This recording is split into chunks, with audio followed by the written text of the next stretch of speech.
Hi, this is Emerald and welcome to the Diamond Net, and today I'm going to be talking to you about how to be wise. Alright, so a couple of real quick things before I start. First off, I got some new lighting equipment, so you might notice some slight differences in the setup, but the really good thing about the lighting equipment being new is that now I can film at nighttime, which frees me up to do more filming and to be able to post videos more consistently. Also, the Diamond Net just hit 5,000 subscribers, so I'm really excited about that. Thank you all for your continued support of my channel. Thank you for watching my videos and subscribing. It means a lot and it's very, very encouraging. But let me go ahead and start off the topic by kind of saying what inspired this topic in the first place.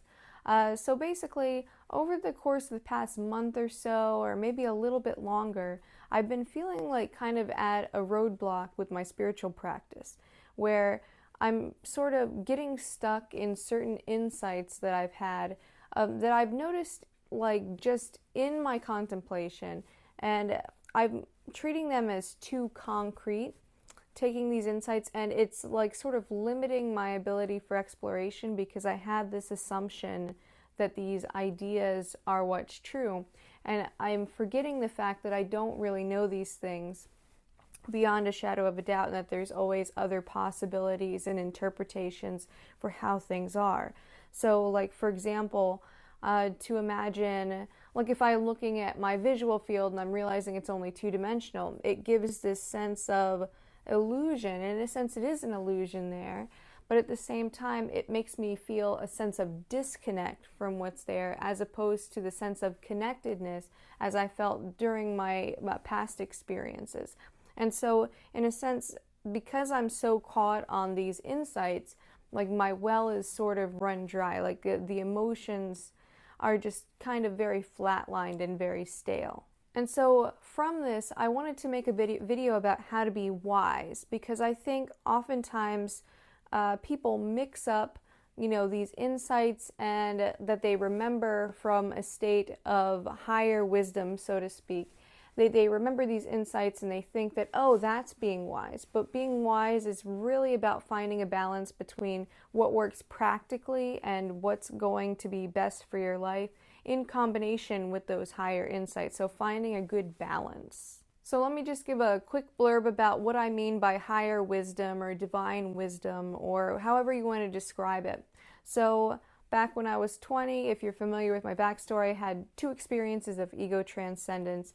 And from that, it just basically created this state of supreme clarity, because there was nothing in my experience that was a threat to me, because essentially it was like the self-concept just didn't really matter that much. It didn't need to be protected from anything in my internal experience. And I recognized that everything and myself were a connected whole. And so basically, all of these different insights from this state of wisdom were able to flow into my experience. It was as though there was this infinite river of like divine wisdom that suddenly I was able to sort of like dip my toes into. And it had this deep feeling like, oh, okay, like I already know everything that I need to know as a human being. And it was also very, very interesting, because I had this sense that I already knew everything, but it wasn't as though I needed to explore that. It was very utilitarian. It only gave me what I needed from moment to moment. And it wasn't like I was trying to hoard insights from this state of wisdom. It was just there for me if I should need it. But because I was not operating under the framework of ego, I didn't feel any need to like grasp a hold of those insights or to make a thing out of them. They just came and they went. And, it brought me a lot more in touch with my intuition as well, where I could just look at something and I could see connections between that thing and other things. And it was just this really amazing feeling of clarity and a connectedness to a sort of intelligence that was previously obscured for me by, all of my thoughts and, sort of repressions and, things that I just didn't want to face in my own reality. So after those experiences, I had memories of the experiences, and I remembered all of the insights that came to me during the time that I was in that state of higher wisdom, in that state of clarity. But the problem there is that when it comes to divine wisdom, it's really like a river. You can't step in the same river twice. It's constantly changing moment to moment. And I think this is by and large one of the reasons why, the insights only came up to me as I needed them, and I really didn't feel the need to look into them further. But then once my ego came back in full force, and probably even greater force than before, it's like, oh, I could grab a hold of those insights and make myself this wise person by having them. So, okay, there's no difference between me and anything else. So everything is one, so I could kind of take that and solidify that as an insight. Or I could take, maybe I don't want any boundaries from that. Or, what's another example that came up? Oh, I had another insight that, I had been repressing my need for attention. And so maybe I need to pull that completely in the opposite direction. So I just basically brought my rational thinking mind into things and tried to sort of categorize all of those insights that I had received in that very organic and natural state. And so, as you might guess from this, I had some disastrous results, because a lot of the insights that you get from a state of higher wisdom, if they're taken out of context, they are not relevant anymore. And they can be really, really terrible advice in other situations. Like one insight that I got was that, I was, always striving too hard and trying to bolster up this identity of this person called Emerald. And I wanted to make sure that Emerald was just this one certain way, and that I was successful in this and this and this. And so from that, when I got back to the mundane egoic state of consciousness, I thought, I need to just get rid of all of my ambitions and drives. And I went from being an A student in college to being a B and C student in college. And I was really fighting myself every step of the way. The problem here was that I thought I was being wise because I was trying to live by those higher wisdom insights that I had received during that time of ego transcendence. I thought that, I've been exposed to this higher wisdom, and so now I need to apply it to my life, and that's going to make my life all the much better. But I was very foolish in thinking this. I was not wise despite having been exposed to divine wisdom. In fact, I was far more foolish than the average person, because the average person doesn't know about that yet, and they're just applying the practical wisdom. And oftentimes, life needs practical wisdom, things that work practically, but that don't necessarily have to do with divine wisdom.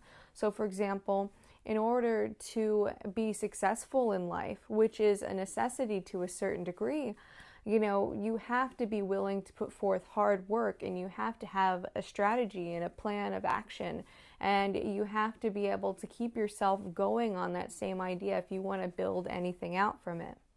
And so I was trying to override these practical wisdom insights because I thought, that's not as good as these other ones, not as powerful, not as strong, and not as true. But despite being not as true, they were still more helpful. And I really rode on this foolishness for many, many years. And I really, just in terms of how much I could have grown myself during that time, just as a person, I really, really capped myself off from that, because my thought was, I need to undermine this identity. I need to break down Emerald Logans. I need to get rid of all that. But I didn't realize that it was just another repression, and that I was really going 180 degrees in the opposite direction that I needed to be going in if I wanted the same type of expansion as before. But basically, what I mean by how to be wise is that you're going to be able to, as a wise person, determine which insights are relevant at which moment. Because again, from moment to moment, this is constantly fluctuating. So you have to be able to determine, whether a piece of practical wisdom is useful and which piece of wisdom will be most useful in a given situation, or if the higher up wisdom is more useful. And this is going to change in every single situation that you face. So it's something that you cannot be mechanical about at all. But one thing that being wise is not is insight crunching and insight piling up. So basically, if you're collecting insights, like I have a tendency to collect insights, that doesn't necessarily convey wisdom. Now, it conveys that you are knowledgeable, and that can be helpful, but it doesn't actually have to do with being wise if you don't know when and how, or if you're not able to use the particular insights that you've gleaned. And so when you try to stockpile these insights, you have to recognize that it's really an ego game. You're grasping for more insights. And I know that there's a lot that's intoxicating about gaining more insights and gaining more insights. But you have to find the subtle ways that this helps you weave the illusion of ego. Like, oh, I'm gathering all of these insights. I'm going to be such an insightful person. Now, that's not as to say that you shouldn't do this, because I think that this is a natural part of the seeking process. Don't try to cut yourself off from something that feels natural. Just recognize it for what it is. Don't think that you're becoming more wise simply because you know a lot of insights. It's really about whether or not you know how to use those insights to benefit your life and also the lives of other people as well. All right, so the main problem that comes along with this insight collecting and sort of trying to freeze those insights, that wisdom in time, by remembering it in an abstract way, is that oftentimes we have practical wisdom and higher wisdom that contradict one another. And a lot of times practical wisdom is going to be a lot more beneficial for your life. And so oftentimes people who have maybe read about higher spiritual insights in books particularly, you have to watch out for this, but even people who've had past spiritual experiences where they've tapped into that divine wisdom, and they remember it like I did, and they try to solidify those insights and use them, it just blots over a more common sense form of wisdom. So, for example, this would be a really silly example, but let's say, for example, I have the insight that, oh, everything is one and everything is love, and, I just love everything, and, everything's great. And, that was really what my experiences were like. It was just this deep outpouring and inpouring of unconditional love. It was just, it was a really, really profound experience. But then I might have even read that insight in a book somewhere. So all is one and all is love, which is, it seems like, okay, the one in the book would maybe be more abstract. But for me personally, even having had those experiences in the past, it's still abstract because I'm not in that state. Like right now in this present moment, I don't feel that.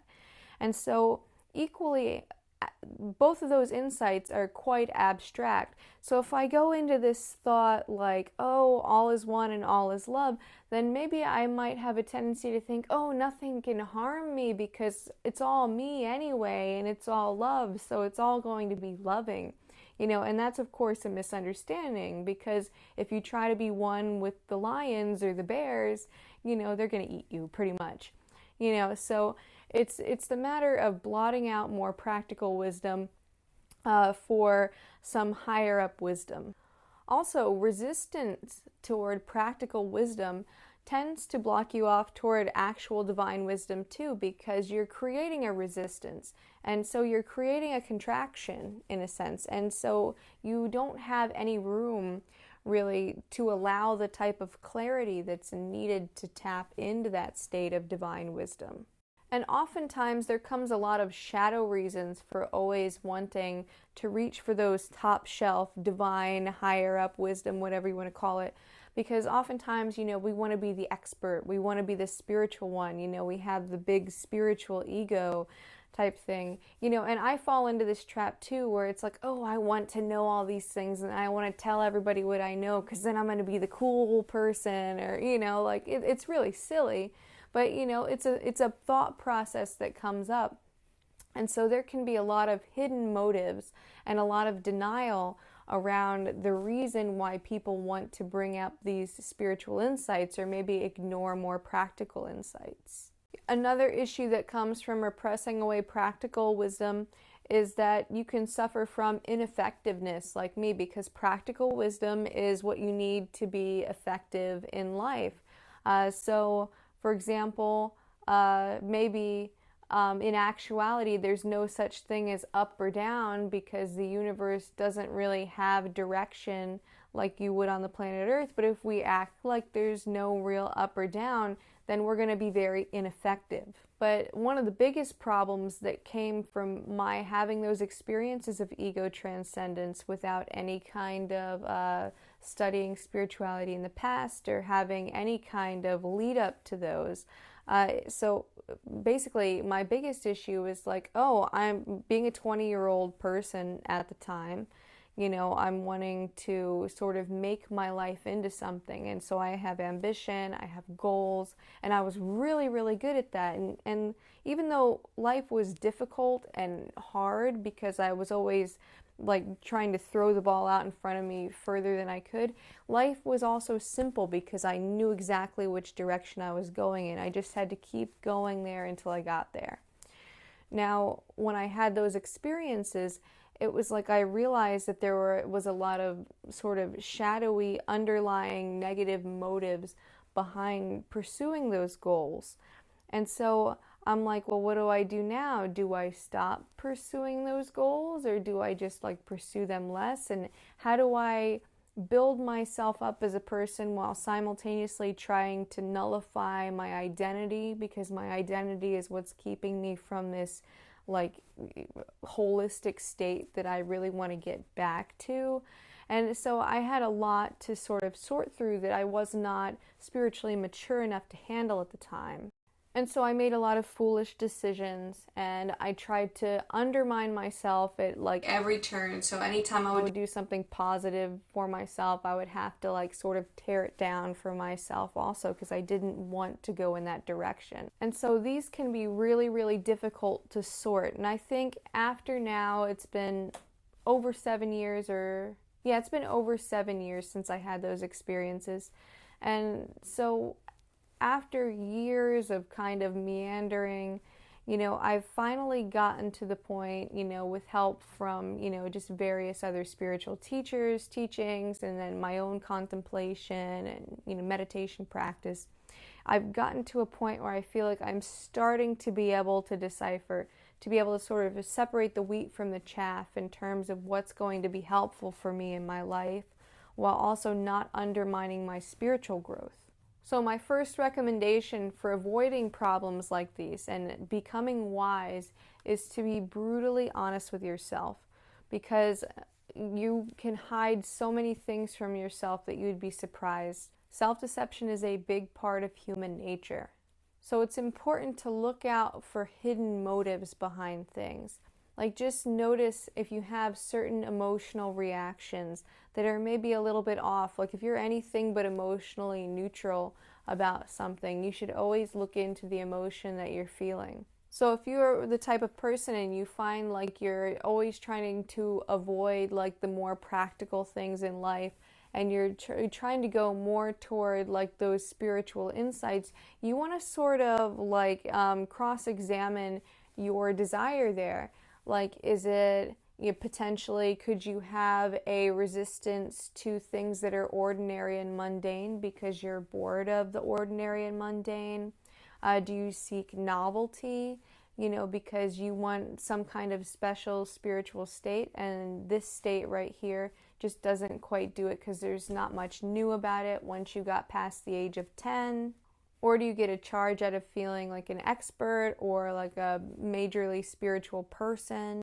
Or are you using maybe the higher up insights to sort of spiritually bypass by saying, oh, well, I don't need to put forth the emotional effort because, essentially all is one, so everything is perfect anyway.